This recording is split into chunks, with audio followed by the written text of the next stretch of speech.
भारतीय घटनेचे शिल्पकार, महामानव, विश्वरत्न डॉक्टर बाबासाहेब आंबेडकर यांना सर्वप्रथम वंदन करतो आणि सगळ्यांना माझा सप्रेम आणि सविनय जय भीम.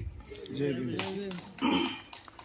आजच्या कार्यक्रमासाठी मंचावर उपस्थित असणारे सर्व मान्यवर, या कार्यक्रम सुरुवात होण्याआधी ज्यांनी एक अत्यंत सुंदर आणि जबरदस्त असा जलसा सादर केला ते सगळे कलाकार, अनिरुद्ध सूर्यवंशी, भारत बाबू लोणारे आणि त्यांचे सहकारी, मंचावर उपस्थित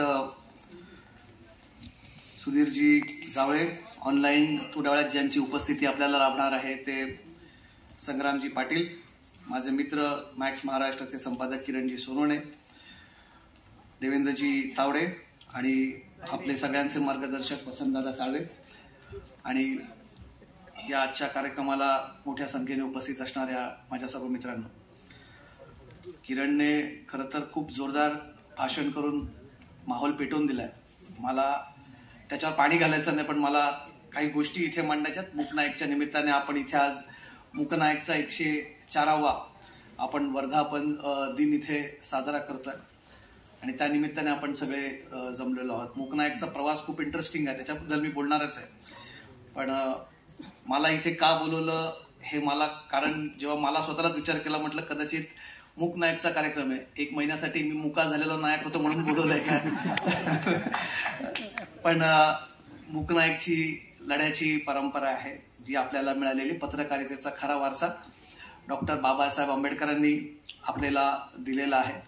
पत्रकारितेचं मूळ, जसं किरण मगाशी सांगत होते की पत्रकारिता ही प्रस्थापित व्यवस्थेविरुद्ध असावी. मग त्या प्रस्तावित व्यवस्थेमध्ये कोणी का असे ना, एकाला तिथे प्रश्न विचारणं हे आपलं काम नाहीये. जो त्या सत्तेत असेल, जो जे मूठभर इथे राज्य करत असतील, इथल्या शोषित वंचित घटकांवरती ज्यांच्याकडनं अन्याय होत असेल, त्यांची वाचा बनण्याचं काम हे पत्रकाराला करायचं आहे. आणि याचा पाया आपल्याला मूकनायकने बांधून दिलाय. ज्याला आवाज नाही त्याचं आपल्याला नायक व्हायचंय आणि त्यासाठीच पत्रकारितेची भूमिका असावी या मताचा मी आहे. आणि म्हणून आज कदाचित त्या कार्यक्रमात बोलत असेल. सगळ्यात पहिले या इतक्या महत्वाच्या कार्यक्रमाच्या निमित्ताने तुम्ही मला आमंत्रित केलं, तर मला खूप आनंद आहे या गोष्टीचा.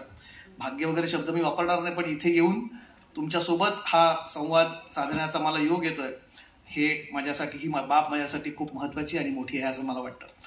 कार्यक्रम सुरू होण्याआधी आपल्यातले अनेक जण भेटले, ज्यांना मी खरं तर कधी भेटलोही नव्हतो आयुष्यात, ज्यांना कधी बघितलंही नाही, त्यांची नावं मला माहित नाहीत, अशी मंडळी मला येऊन भेटली. त्यांच्यातले काहींनी मला फोटो दाखवले की जेव्हा तुमच्यावरती कारवाई झाली तेव्हा आम्ही सगळं तुमच्या सोबत उभे होतो.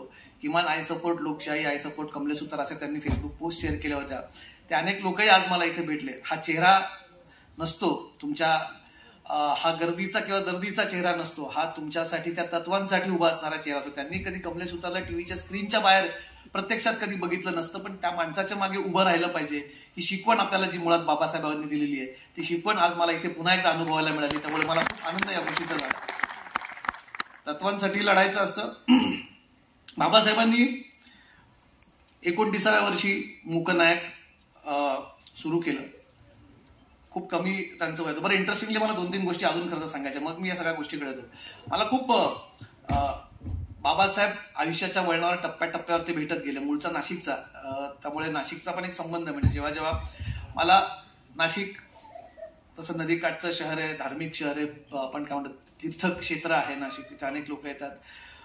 बाबासाहेबांचा फार नाशिकशी जिव्हाळा होता आणि मी जिथं माझा जन्म झाला त्या नाशिकच्या एका भागामध्ये, तिथे वामनदादा कर्डकांचा तिथे त्यांचा निवास असायचा. त्यामुळे ते नाव ऐकून होतं. नंतर वामनदादा खूप उशिरा भेटले आयुष्यात. भेटले म्हणजे त्यांच्या कामाची भेट झाली, कामाची ओळख झाली वामनदादांची. त्यामुळे वामनदादा कर्डक आम्हाला तिथे माहिती होते. काळाराम मंदिरात आई खूप धार्मिक होती, तिला तिचा देव देवळात भेटला, मला पुस्तकात भेटला, मला बाबासाहेबांमध्ये भेटला. त्यामुळे पण जायचो तिच्यासोबत मंदिरात. नंतर कळलं की या काळाराम मंदिराला जो बाबासाहेबांचा इतिहास होता. खरं तर आज जेव्हा लढत असताना मला अनेकांनी जेव्हा विचारलं की हा लढा तुम्ही जेव्हा लढत आहे, लोकशाहीवादी भूमिका तुम्ही जेव्हा घेताय, तर तेव्हा तुम्हाला का करावं असं वाटतं ही गोष्ट, त्याच्यासाठी का उभं राहावं असं वाटतं. तर मी तेव्हा तेच उदाहरण डोळ्यासमोर घेतो की बाबासाहेबांना मंदिरात जाऊन दर्शन घ्यायचं होतं का, की मंदिरातल्या आपल्या समर्थकांनी मंदिरात जावं, त्यांना रोज प्रसाद मिळावा, त्यांना घंटा वाजवायची संधी मिळावी किंवा तिथे देवाच्या चरणी लीन व्हावं असं वाटतं अजिबात नाही.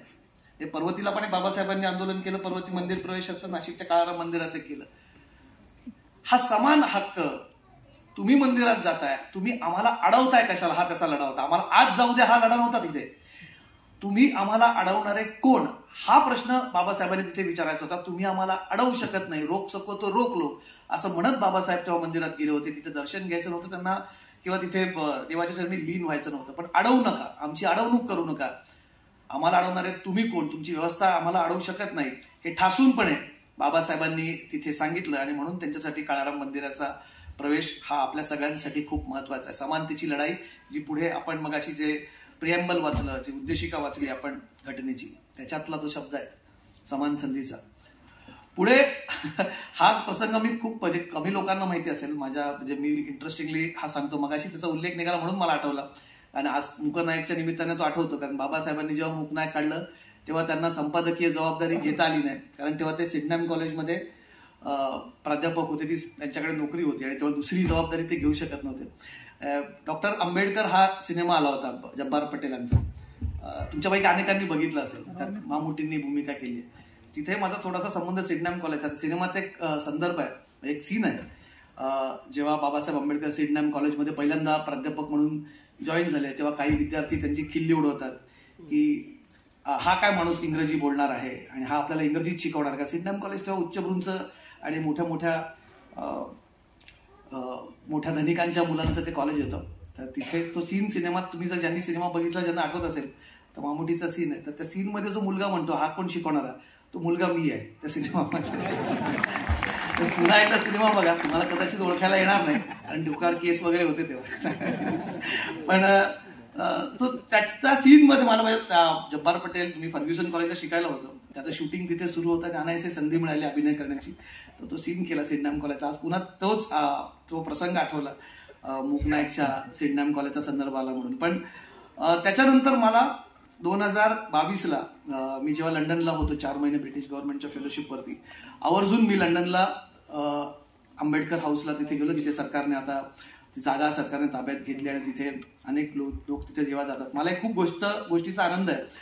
भारतातली अनेक मंडळी संविधानाला मानणारी, बहुजन विचारांना मानणारी, ही जेव्हा जेव्हा लंडनला जातात कुठल्या कामानिमित्ताने असेल तर ती मंडळी तिथे आवर्जून भेट देतात. कारण एक लिव्हिंग मेमोरियल आहे, ते तुम्हाला भारावून टाकणारी ती वास्तू आहे. जिथे बाबासाहेब राहत होते, त्या दोन्ही खोल्या तुम्ही ज्यांनी बघितल्या, ते वातावरण अत्यंत भारावून टाकणार आहे. 2022ला मी तिकडे होतो, बरोबर 1922ला बाबासाहेब तिकडे होते, जेव्हा लंडनला ते लंडन स्कूल ऑफ इकॉनॉमिक्स मध्ये त्यांनी द प्रॉब्लेम ऑफ रुपी लिहिलं 1922ला. त्याच्यानंतर बरोबर 100 वर्षांनी तिथे मला जाण्याचा योग आला आणि कदाचित मी ते अनुभवण्याचा प्रयत्न करत होतो की इथे बाबासाहेब झोपत असत, इथे अभ्यास करायचे. त्यामुळे टप्प्याटप्प्यावरती बाबासाहेब मला भेटत गेले. म्हणजे आज मी नेहमी सांगतो ही गोष्ट की आयुष्यात बाबासाहेब आले नसते तर कमले सुतार राहिलं नसतं. हे मला नक्कीच मी नेहमी अभिमानाने सांगतो ही गोष्ट. बाबासाहेब भेटले नसते आयुष्यात, बाबासाहेब पुस्तक रूपाने, त्यांच्या विचाराने आणि त्यांच्या कामाने भेटले नसते. खूप भारावून टाकणारं एक आयुष्य आहे बाबासाहेबांचं. एकाच आयुष्यात इतक्या बरं, बाबासाहेब तसे अल्पायुषी ठरले दुर्दैवाने. बाबासाहेबांचं खूप कमी वयात त्यांनी हे जग सोडलं. पण या एका आयुष्यात इतक्या कमी वयात बाबासाहेब एक लेखक होते, सामाजिक कार्यकर्ते होते, विद्वान होते, अर्थतज्ञ होते, पत्रकार होते. इतक्या सगळ्या भूमिका एक व्यक्ती ही कशी काय एका आयुष्यात निभावू शकते हे मला आजपर्यंत न उलगडलेलं कोड आहे. म्हणजे एक माणसाला इतके कांगोरे असावे आणि तेही त्यांनी इतक्या उत्तम प्रकारे या सगळ्या भूमिका त्यांनी निभावल्या आणि त्या आजही आदर्श आहेत. हे म्हणत असताना मला दुसरा जो मुद्दा आहे की आपल्याकडे म्हणजे त्या मेनस्ट्रीम कल्चरमधनं, ज्या मुख्य प्रवाहातल्या साहित्यातनं, मुख्य प्रवाहातल्या तुमच्या चर्चांमधनं बाबासाहेब केवळ 2च गोष्टींमध्ये आपल्या समोर आणले गेले किंवा त्यांना आपल्या समोर ठेवण्यात आलं. बाबासाहेब आंबेडकर यांच्या 2च गोष्टी आपल्याला नेहमी त्याच्याबद्दलच जास्ती उहापोह करण्यात आलं. 1, बाबासाहेब म्हणजे इथल्या वंचित समाजाचे उद्धार करते. 2, बाबासाहेब म्हणजे घटनेचे शिल्पकार, ज्यांनी या देशाला घटना दिली. पण याच्या पलीकडे जाऊन सुद्धा बाबासाहेबांचं खूप मोठं कार्य आहे जे आपल्या समोर आणलं जात नाही किंवा आणलं गेलं नाही सिस्टमॅटिकली, असं मी त्याला म्हणेन. हे खूप ठरवून केलं गेलेलं आहे असं मला वाटतं. ज्या प्रकारे म्हणजे दोनच महापुरुष मला वाटतं इतिहासात ज्यांच्यावरती खूप मोठा अन्याय झाला मोठ्या प्रमाणात, ते म्हणजे छत्रपती शिवाजी महाराज. शिवाजी महाराज ज्या प्रकारे आपल्या समोर आणले गेले ते म्हणजे हिंदवी स्वराज्याचे संस्थापक, आणि त्यांनी शाहिस्ते खान, अफजल खान, एकाची बोटं छाटली, एकाचा पुतळा काढला वगैरे वगैरे, इतकं त्यांना सीमित ठेवण्यात आलेलं आहे. शिवाजी महाराजांनी इथला आरमार कसा बांधला, शिवाजी महाराजांची महसूल व्यवस्था कशी होती, शिवाजी महाराजांनी त्यांच्या काळामध्ये कशा प्रकारे दुष्काळ असताना त्याचं नियोजन केलं, शेतकऱ्यांना कशा प्रकारे मदत दिली, हे शिवाजी महाराज आपल्यापर्यंत जसे पोहोचवले गेले नाही, तसेच बाबासाहेब आंबेडकरांचं अर्थविषयक त्यांचं काम, त्यांची आर्थिक क्रांतीबद्दलचे विचार, त्यांचे पैशाबद्दलचे विचार, रिझर्व्ह बँकेच्या स्थापनेमध्ये त्यांची असलेली भूमिका, आणि सगळ्यात महत्वाचं आजच्या निमित्ताने पत्रकार म्हणून बाबासाहेब आंबेडकरांची भूमिका, पत्रकार बाबासाहेब आंबेडकर, संपादक बाबासाहेब आंबेडकर हे आपल्यासमोर कधी येऊच दिले गेले नाही, किंवा आले तरी ते फार तर फार आपण असे एखाद्या कार्यक्रमात त्यांचा विचार करतो. हे बाबासाहेब तुमच्यापासून, माझ्यापासून आणि येणाऱ्या पिढ्यांपासून एक लपवण्याचं काम झालेलं आहे, जे आपल्याला पुन्हा एकदा नव्याने तो अभ्यास करून प्रत्येकाला इथल्या येणाऱ्या पिढ्यांसमोर ते आणायचं काम हे आम्हा सगळ्यांना करावं लागणार आहे. ती हत्तीची आणि 5 आंधळ्या माणसांची गोष्ट आहे. तो हत्ती असतो, त्याच्यासमोर 5 आंधळे माणसं असतात. एक जण त्याच्या शेपटाला हात लावतो, त्याला वाटतं हत्ती कसा असतो, तर हत्ती दोरीसारखा असतो, दोरखंडासारखा असतो. जो पायाला हात लावतो त्याला वाटतं की हा एखाद्या पिलर सारखा आहे. जो कानाला हात लावतो त्याला वाटतं हत्ती सुपासारखा आहे.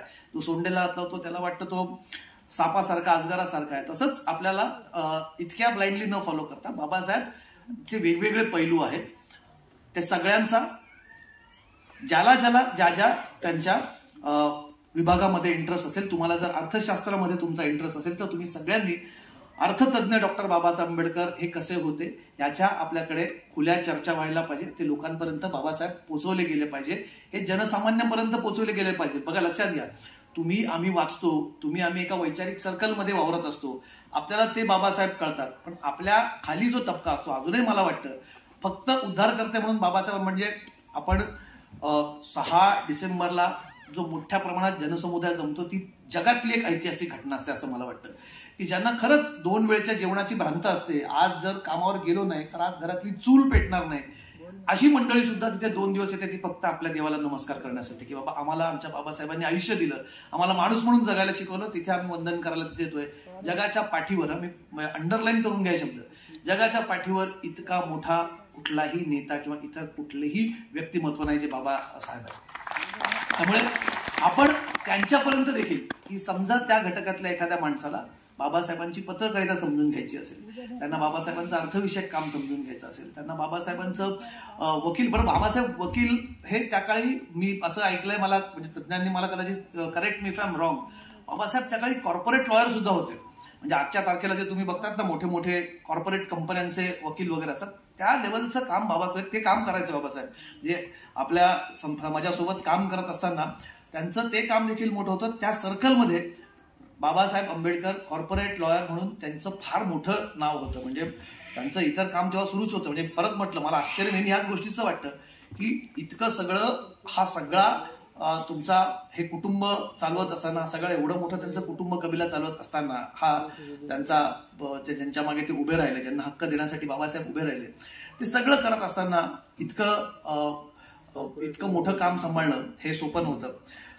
दुसरा जो मला मुद्दा वाटतो की बाबासाहेबांचा, आपण मगाशी प्रियांबलचा उल्लेख केला, त्याच्यानंतर मला मूकनायककडे यायचंय, पण प्रियांबल मधल्या गोष्टी आणि आजच्या, म्हणजे बाबासाहेबांच्या वेळेस जेव्हा त्यांनी मूकनायक काढलं, मूकनायक नंतर मूकनायकचे वेगवेगळे वर्जन झाले, मूकनायक नंतर बहिष्कृत भारत आलं माझ्या मते, त्याच्यानंतर त्याचं नाव बदलण्यात आलं, जनता झालं, मग समता झालं, आणि मग नंतर प्रबुद्ध भारत आलं. हे सगळ्या त्यांच्यातली वेगवेगळी स्थित्यंतर होती. त्यांच्यामध्ये त्या काळामध्ये आणि आजच्या काळामध्ये फरक काय, परिस्थिती बदलली आहे का 104 वर्षानंतर? मला वाटत नाही. कारण बाबासाहेब तेव्हा त्यांनी का मुळात पेपर काढला, त्यांनी पेपर इथल्या न्यूज वृत्तपत्र काढताना, एक पत्रकार होताना, इथला मेन स्ट्रीम मीडिया, इथला मुख्य प्रवाहातली जी माध्यमं आहेत त्या काळची प्रस्थापित लोकांच्या हातात आहेत. मगाशी कोणीतरी उल्लेख केला केसरीचा आहे, ती गोष्ट, ती घटना खरी आहे, तिच्याबद्दल खूप चर्चा मुख्य प्रवाहात कधी होत नाही. केसरीमध्ये जाहिरात दिली होती, आधी सांगितलं होतं की ही आमची जाहिरात तुम्ही फुकट छापा, ते म्हटलं नाही, आमच्याकडे आम्ही छापू शकत नाही, फुकट जाहिराती छापण्याची आमची पॉलिसी नाहीये. मग नंतर ऑफर करते आम्ही पैसे देऊन छापतो जाहिरात, तर म्हणाले आता आमच्याकडे जागा नाहीये ही जाहिरात छापण्यासाठी. केसरीमध्ये लोकमान्य टिळकांचं केसरी, पण आय थिंक हे तेव्हा हयात असतानाची गोष्ट आहे, मला माहित नाही, ती त्यांच्या हयातीतली त्या तेव्हाची गोष्ट आहे. पण आजही परिस्थिती बदलली आहे का? तेव्हा बाबासाहेब जर इथल्या वंचित शोषित घटकाचा आवाज बनण्यासाठी पत्रकारिता करत होते, तर आजही अनेकांना त्याच कारणासाठी पत्रकारिता द्यावं लागतंय की इथल्या वंचित शोषितांना आवाज नाहीये. त्यामुळे तुम्ही पत्रकारितेत जे जे लोक येत आहेत त्या परिस्थितीमध्ये काय फार फरक पडला आहे असं दुर्दैवाने मला त्याचं उत्तर नाही असंच सापडणार आहे. मगाशी आपण प्रियम्बलचं संविधानाच्या उद्देशिकेचं वाचन केलं, त्याच्यामध्ये तो धर्मनिरपेक्ष शब्द आता बहुधा नाहीये तो आता, त्यामुळे आपण वाचला धर्मनिरपेक्ष आपण शब्द त्यातनं गेलेला आहे. त्याच्यामध्ये समाजवादी शब्द पण आता पंथनिरपेक्ष समाजवादी शब्द पण त्यातनं आता माझ्या मते तो नवीन ह्याच्यातला नाही. आणि त्यांचं म्हणणं आहे की तो मागेच इंदिरा गांधींच्या काळात काढला होता, त्याच्यातला वाद कोणी काढला ह्याच्यातनं जाता ही शब्द आता राहिले. सार्वभौम अजून तरी आहोत, सार्वभौम समाजवादी धर्मनिरपेक्ष लोकशाही अजून तरी आहोत.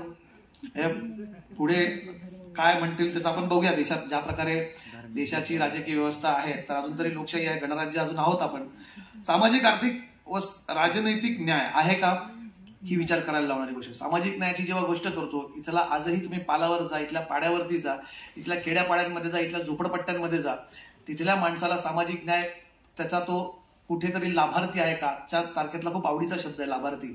तो लाभार्थी खरंच आहे का? तुमच्या योजनांचा तो लाभार्थी असला तरी त्याला ज्या प्रकारे शतकानुशतकं हिणवलं गेलं ते या तुमच्या लाभार्थीपणातून परत येणार आहे का? आज ज्या उन्मादाने लोक जातीबद्दल बोलताय, कोणीतरी कुठला तरी एक नटी सांगते आपल्या जातीबद्दल अभिमान सांगताना की मी ती नाही, मी तो नाही, मी अमुक आहे, हे सांगताना त्याच्या जो अंडरलाईन त्याच्यातला उन्माद असतो हा नव्याने पुन्हा येतोय का? हा प्रश्न आपल्या समोर उभा आहे. त्यासाठी पुन्हा एकदा नव्याने बाबासाहेबांचाच लढा आपल्याला लढावा लागेल. ती समतेची लढाई पुन्हा एकदा लढावी लागेल, कारण त्याला कुठेतरी उत्तर देणं गरजेचं आहे. पुन्हा विचार, अभिव्यक्ती, विश्वास, श्रद्धा आणि उपासना यांचं स्वातंत्र्य, पुन्हा हाच प्रश्न आहे का? विचाराचं आहे का? जे सोशल मीडियावर तुमच्यापैकी अनेक लोक व्यक्त होत असतील, तुमचे विचार मांडत असतील किंवा आमच्यासारखे पत्रकार जे विचार मांडत असतील अभिव्यक्तीच्या माध्यमातून, तर ते किती कॉम्प्रोमाइज्ड आहे, ते किती क्लिअर आहे, त्याला किती त्याच्यात मागे न्यायाची भूमिका किती आहे?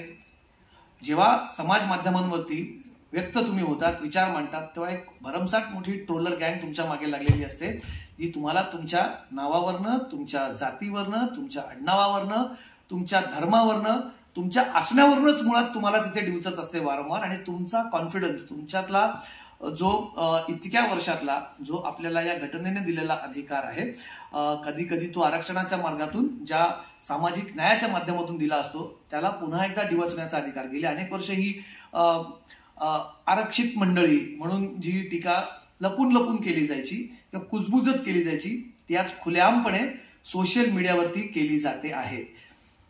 हे आपण आपल्यापैकी अनेक जण त्या गोष्टीला तुम्ही त्याचे भुक्तभोगी असाल, तुम्हाला याचा अनुभव आलेला असेल की कशा प्रकारे एक असं वातावरण तयार केलं जात आहे. वर्षानुवर्ष पिढ्यानं पिढ्या एक शब्द वापरला जायचा, तुमच्यापैकी जुन्या पिढीतल्या वसंतदादांसारख्यांच्या पिढीमध्ये हा शब्द खूप वापरला जायचा, सरकारी जावई हा शब्द तेव्हा हिनवण्यासाठी वापरला जायचा. आज तो खुलेआमपणे वापरला जातोय तुम्हाला डिवचण्यासाठी. तुमचं काम म्हणजे रिझर्वेशन मधला असेल तर त्या डॉक्टरकडे जायचं नाही वगैरे अशा प्रकारची एक खोचक टीका, एक अत्यंत हिणकस टीका त्यावेळेस मुद्दाम केली जायची. पण त्याच्यातून की या समुदायातनं, इथल्या वंचित घटकातून येणारे जे टॅलेंटेड लोक आहेत त्यांच्याकडे टॅलेंट नाहीये, त्यांच्याकडे बुद्धिमत्ता नाहीये, त्यांच्याकडे काय आहे तर फक्त आरक्षणाच्या कुबड्या आहेत म्हणून त्यांना वारंवार हिणवलं जायचं. हे पूर्वी कुजबुजत व्हायचं, ते आता खुलेआमपणे सुरू आहे. याच्या विरुद्ध आपल्याला गप्प बसून चालणार नाही. त्याला उत्तरं दिली जात आहेत समाज माध्यमांवरती.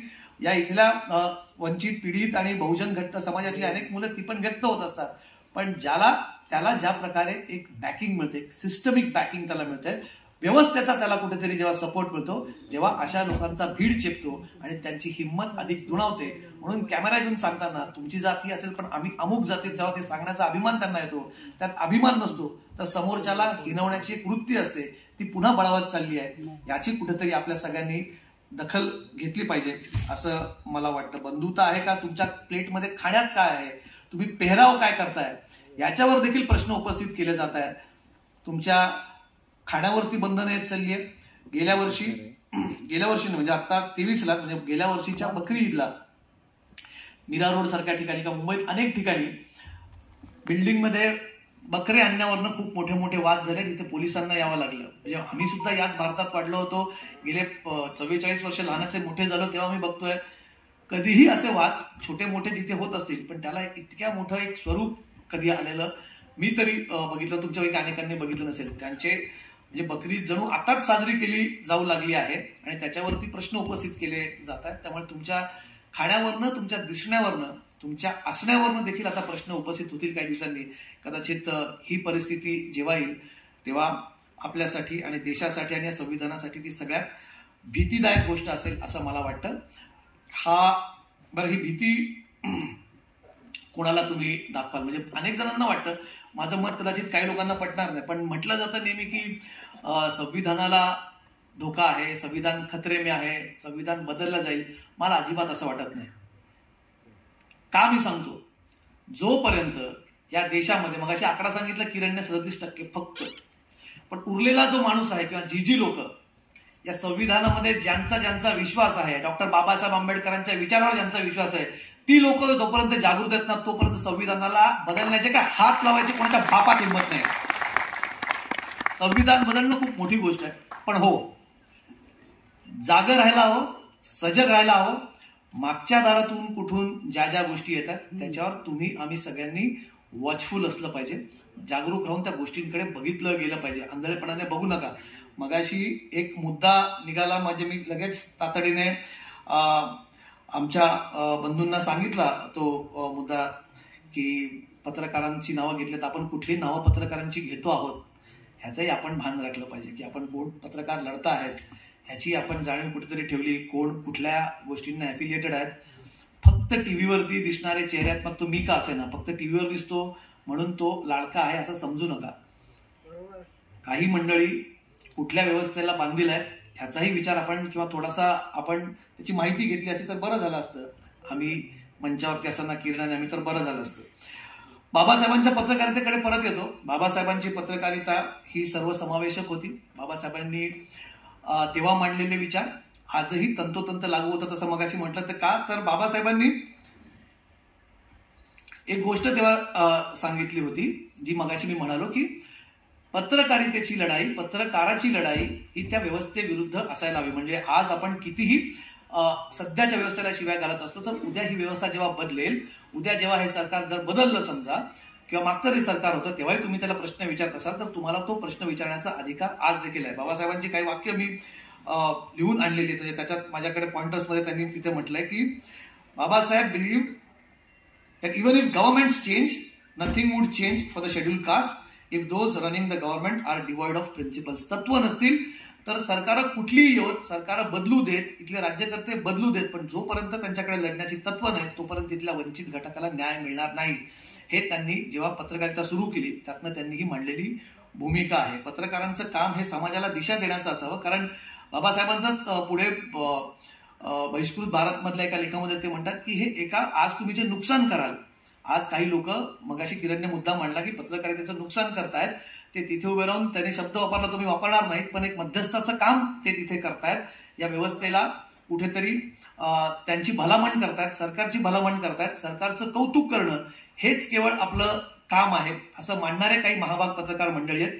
ते कदाचित या गोष्टीला विसरतायत जे बाबासाहेब म्हणाले होते की हे एका होडीसारखं आहे. समाज व्यवस्था किंवा आताची पत्रकारितेची व्यवस्था एका होडीसारखी आहे. तुम्ही आज जेव्हा त्याला भोग पाडत चाललाय तर उद्या तुम्ही देखील त्याच्यामध्ये बुडणार आहात, हे लक्षात ठेवा. तर आज जी मंडळी पत्रकारितेच्या माध्यमातून पत्रकारितेचं नुकसान करतायत ते देखील याच होडीमध्ये आहेत, ते देखील याच नावेत आहेत. त्या नावेला तुम्ही भोग पाडतायत पण जेव्हा ते पाणी आत शिरेल तेव्हा तुम्ही सुद्धा त्याच्यात बुडणार आहात. तुमचंही नुकसान झाल्याशिवाय राहणार नाही, पण त्याच्यामध्ये आगामी पिढीचं तुम्ही सगळ्यात मोठं नुकसान करत आहात हे देखील तुम्हाला लक्षात ठेवायला हवं. येणारी पिढी तुम्हाला जाब विचारेल. मध्यंतरी मला हा जे माझ्या भोवती प्रसंग गेल्या 6 महिन्यात खूप गोष्टी खरं तर बघायला मिळाल्या. चॅनलवरती 2दा म्हणजे वर्षभरात मी परवा आमचा 26 जानेवारीला आमचा वर्धापन दिन झाला लोकशाही वाहिनीचा. तेव्हा मी गमतीने आमच्या सहकाऱ्यांशी बोलताना मला की वर्षभरात काय मिळालं, 2दा बंदी, 2 FIR आणि बाकी सगळं जे आहे त्रास तो सुरूच आहे. बाकी त्याच्याबद्दल व्यक्तिगत काय बोलायला नको. पण माझ्या घरात बघा, शेवटी तुम्ही माणूस असता, तुम्हाला देखील कुटुंब असतं. तुमचं कुटुंब जेव्हा तुमच्या लढ्यापासून तुमच्या मागे त्यांची फरफट होत असते. आपण लढा लढतो, आपण विचारांसाठी लढतो, पण शेवटी तुमचं कुटुंब तुम्हाला प्रश्न विचारतं. माझा मुलगा लहान आहे, 5वीत, त्याने मला प्रश्न विचारला की बाबा वाय आर यू डुईंग दिस. मी मागे पुण्यातल्या एका कार्यक्रमात सांगितलं होतं. त्याने मला विचारलं की do you really feel you need to do this. तुला वाटतं खरंच हे करणं खूप गरजेचं आहे का. मी त्याला तेव्हा सांगितली गोष्ट, ती माझ्या खूप मनातून आली होती गोष्ट, आणि ती मला नेहमी पटते की ठीक आहे, आज नाही, मे बी उद्या, म्हणजे मी थोडासा पॉझिटिव्ह आहे, पण कदाचित जेव्हा ही दमनकारी व्यवस्था जी असते, जी पत्रकारितेला आवाज बनू देत नाही, ही जेव्हा बदलेल, किंवा उद्या आजही समाजामध्ये ज्या सगळ्या आपल्या या समोर घटना सुरू आहेत, या कधीतरी बदलणार आहेत. मे बी आज नाही, उद्या नाही, कदाचित 50 वर्षांनंतर त्या बदलतील. पण 50 वर्षांनंतर कधीतरी ह्याच्या सगळ्यांची नोंद घेतली जाईल, इतिहास लिहिला जाईल की देशात कधीतरी असं घडत होतं. तेव्हा कदाचित पुढची पिढी तुम्हाला विचारेल की तेव्हा तुमचा आजा, तुमचा बाप, तुमचा पणजा काय करत होता. तेव्हा आपली पुढची पिढी अभिमानाने सांगू शकेल की बाबा तेव्हा आमचा बाप लढत होता. हे लढणं गरजेचं आहे, आणि हे माझ्यासाठी नाही, तुमच्यासाठी, सगळ्यांसाठीच आहे. आपण ज्या ज्या क्षेत्रात आहात, जिथे जिथे आहात, तिथे तुम्ही व्हॉइस बनलं पाहिजे, त्याचा आवाज तुम्ही झाला पाहिजे. दुसरा महत्वाचा मुद्दा, आजच्या तारखेला पॅरलल मीडिया, आम्ही कार्यक्रम सुरू होण्याच्या आधी बोलत होतो की बाबासाहेबांनी सगळ्यात पहिले इथला समांतर मीडिया सुरू केला. त्या काळी मुख्य प्रवाहातल्या माध्यमांमध्ये इथल्या वंचित घटकाला, शोषित घटकाला कधीही त्याचा आवाज मिळत नव्हता. तो मूक नायकच्या माध्यमातून बाबासाहेबांनी मिळवून दिला. पण सगळ्यात महत्वाची अडचण जी आजही इथला पॅरलल मीडिया फेस करतोय, म्हणजे खरं तर आजच्या पॅरलल मीडियाचे जनक हे खऱ्या अर्थाने बाबासाहेब आंबेडकर होते 100 वर्षांपूर्वी. की समांतर मीडिया चालवायचं मॉडेलच बाबासाहेबांनी तेव्हा दिलं होतं.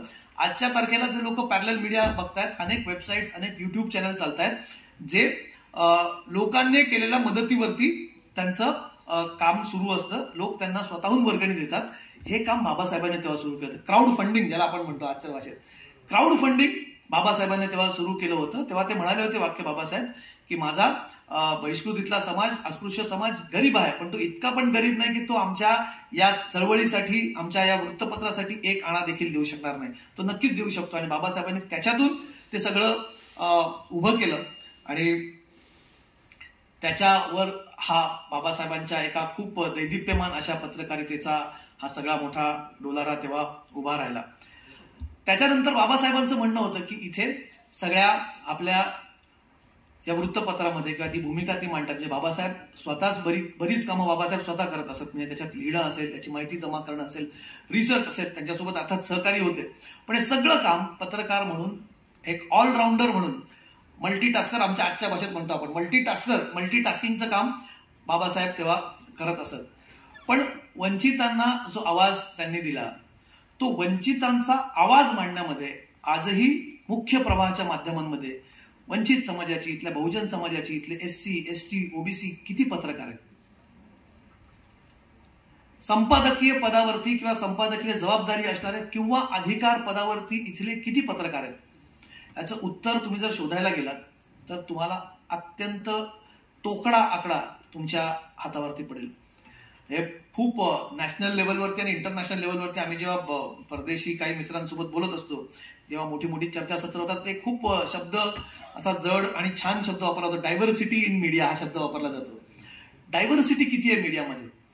जी माध्यमं तुमचा आवाज आहे, समाजात काय घडतंय, जी तुम्हाला दाखवणार आहेत, मुळात त्याच्यात समता आहे का.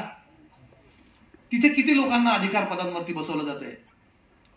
हे मी त्या मागच्या कार्यक्रमात म्हटलं होतं, त्या कॉन्क्लेव्ह मध्ये, पुण्याच्या इंडी जर्नलच्या कॉन्क्लेव्हच्या कार्यक्रमात, की तुम्हाला डेझिग्नेशन मिळेल, तुम्हाला पद मिळेल, पण अधिकार तुम्हाला मिळणार आहे का. कारण पत्रकारिता ही अधिकाराशिवाय येतच नाही ना. मला काय भूमिका मांडायची आहे, मला कोणाचा आवाज व्हायचा आहे, हे जेव्हा मी ठरवू शकेल तेव्हा माझ्याकडे खरा आवाज आहे. असा आवाज असणार किती. म्हणजे तुम्हाला आकडेवारी सांगतो, मागे 2 वर्षांपूर्वीचा हा रिसर्च आहे. ऑक्सफाम आणि न्यूज लॉन्ड्री नावाच्या एका वृत्तसंस्थेने केलेला हा रिसर्च आहे. त्याच्यामध्ये कशी टक्केवारी बघा, तुम्हाला कळेल की मग माध्यमांमध्ये तुम्ही जेव्हा म्हणतात ना की अरे आमच्या तर बातम्याच येत नाहीत, किंवा आमचा आवाज, आमच्या समस्या किंवा आमचं कल्चर, मी म्हणत नाही फक्त या मताचा आहे, थोडासा माझं मत यावं वेगळं, की तुम्ही फक्त इथल्या शोषित वंचितांच्या बातम्या देताना फक्त त्यांचं दुःख, त्यांच्या मागे असलेलं त्यांचं रडगणच का दाखवावं. त्यांचं कल्चर, त्यांची खाद्य संस्कृती, गाणं, हे सगळं दाखवलं गेलं पाहिजे. मला आय थिंक 17 साली मुंबई प्रेस क्लबचा खूप चांगला रेडिंग नावाचा पुरस्कार आहे. तो मला मी दलित चळवळीमध्ये गाण्यांचं योगदान याच्यावरती केलेल्या स्टोरीसाठी मिळालेला होता.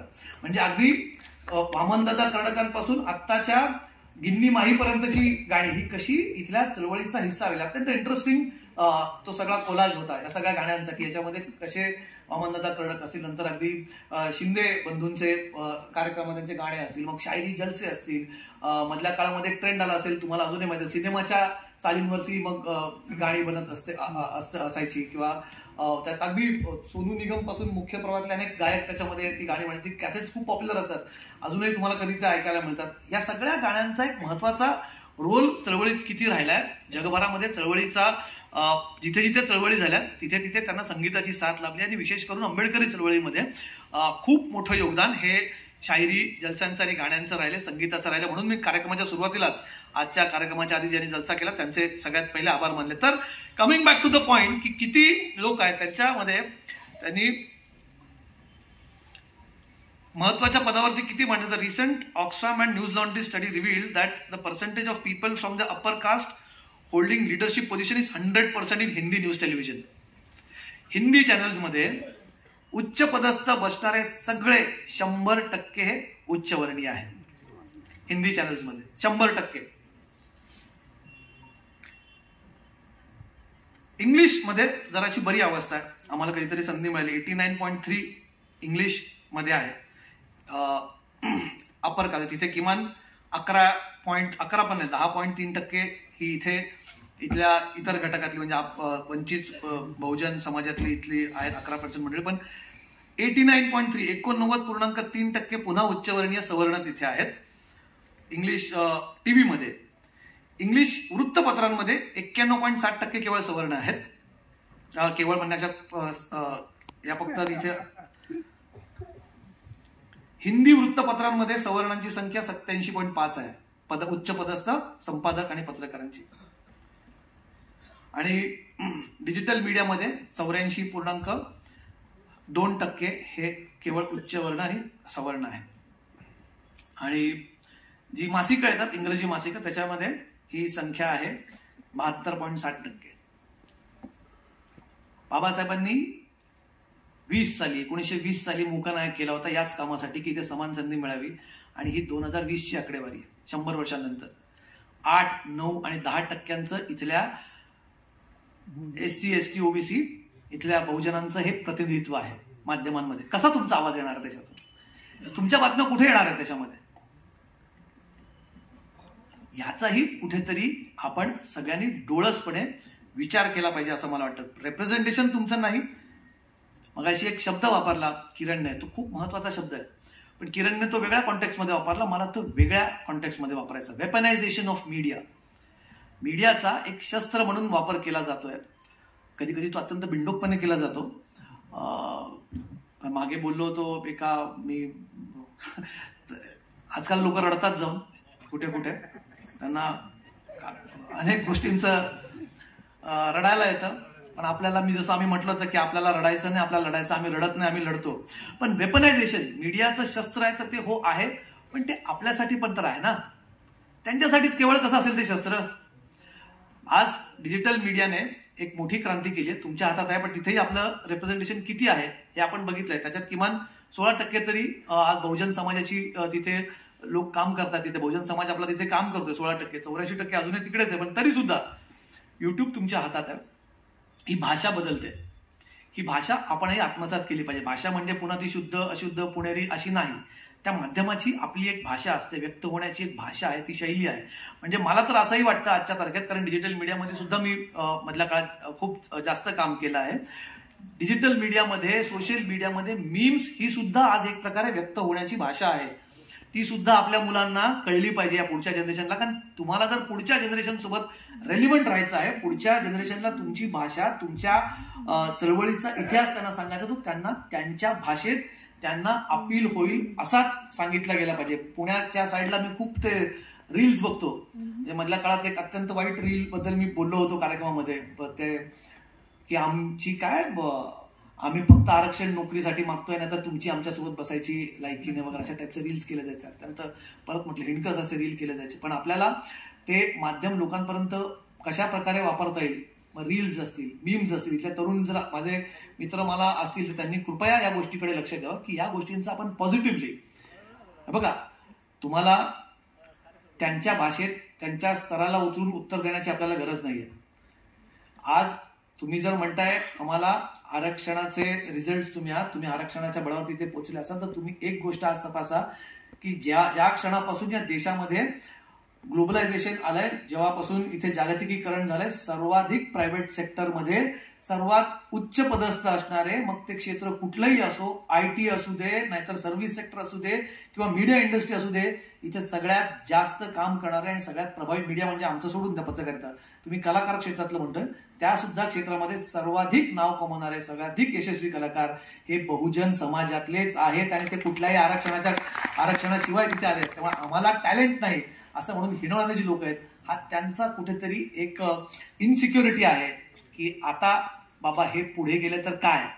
आम्हालाच प्रश्न करा. राज्य करताना सगळ्यात जास्त भीती माहितीये कसली वाटते? प्रश्न विचारण्याची भीती वाटते. मग तो प्रश्न पत्रकार विचारू देत, नाही तर सामान्य माणूस विचारू दे, ज्या क्षणी त्यांना उलटून प्रश्न विचारला जातो त्या क्षणी त्यांच्या पायाखालची वाळू घसरते. त्यामुळे ती प्रश्न विचारण्याची तुमची भाषा, तुमची शैली, तुमचं माध्यम हे तुम्ही निवडा आणि त्याच्या माध्यमातून व्यक्त आपण झालं तर आपल्याला येणारा काळ थांबवू शकणार नाही. कुठलीही भीती आपल्या मागे राहणार नाही. कदाचित हेच आपल्याला हीच बाबासाहेबांची शिकवण आहे. शिका, संघटित व्हा, संघर्ष करा. हे काय फक्त चळवळीचंच ब्रीद वाक्य नाहीये.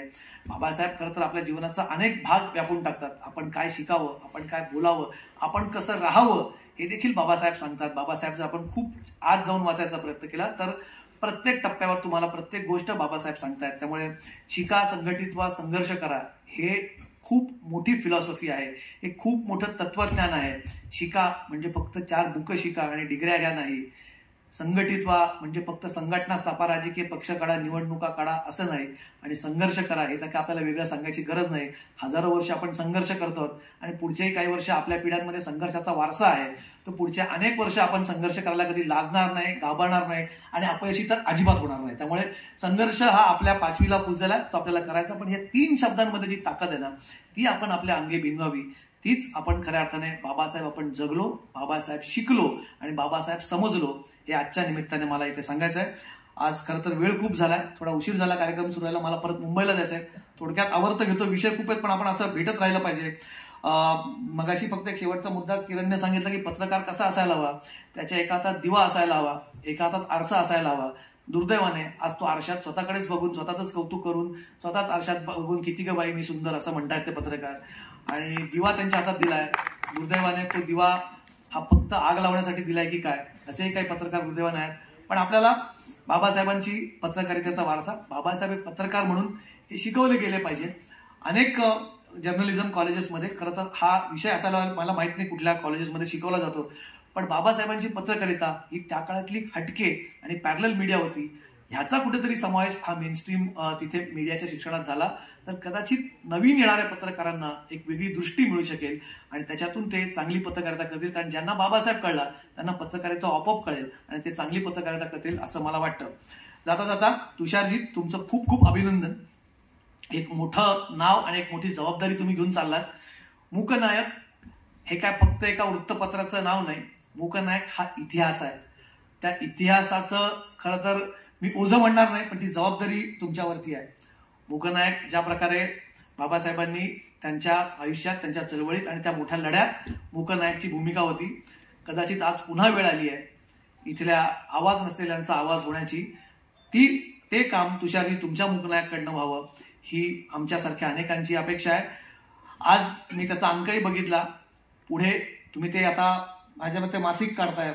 मासिक हे लवकरच तुम्ही हे फोर्टनाईटली आणि साप्ताहिक काढावं अशी आमची इच्छा आहे.